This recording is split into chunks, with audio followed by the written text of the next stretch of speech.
At 3 a.m. my dad called and said, "Your apartment building's on fire. Hope you've got insurance." I just started laughing. My dad's voice was sharp. "Why are you laughing? This is a tragedy." But I just kept laughing. Because, Dad, I managed to say that building wasn't just my home.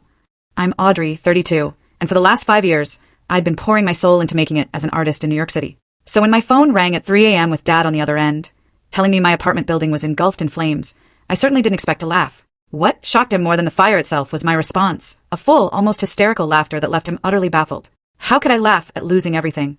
But first, let me rewind.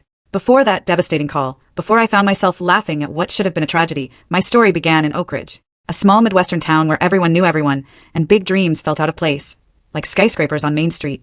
My parents, especially my dad, Harold, lived by a code of practicality. He was an accountant who saw life through spreadsheets and financial security. My mom, though softer, usually deferred to his judgment. Their vision for me was clear: an accounting degree, a stable job, maybe teaching if I was feeling particularly adventurous. But I had been drawing since I could hold a crayon.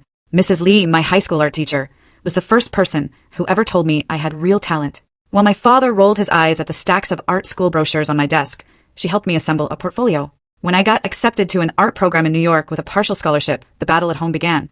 "Art doesn't pay the bills, Audrey," Dad would say, his voice calm but resolute. "Do you know how many talented people end up waiting tables their whole lives?" Despite their objections, I moved to New York 8 years ago with 2 suitcases and a determination that felt like armor. That resolve quickly eroded when faced with New York City's brutal rent prices. The first year, I bounced between 3 different shared apartments, each more cramped than the last. I worked 2 part-time jobs while taking classes, barely finding time to actually create art. 5 years ago, I stumbled upon the building in Brooklyn. To say it wasn't much to look at would have been generous. 6 stories of faded brick with windows that rattled when trucks passed. The lobby always smelled faintly of cabbage, and the elevator worked maybe 60% of the time.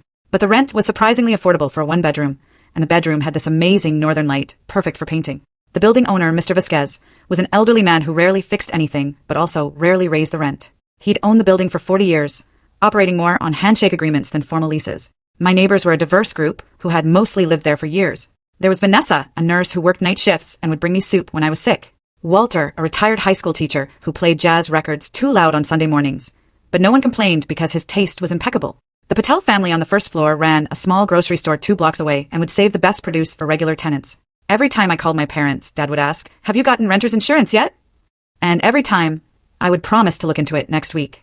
There was always a more urgent expense: art supplies, dental work, winter boots. When mine finally fell apart, insurance seemed like something I could postpone indefinitely.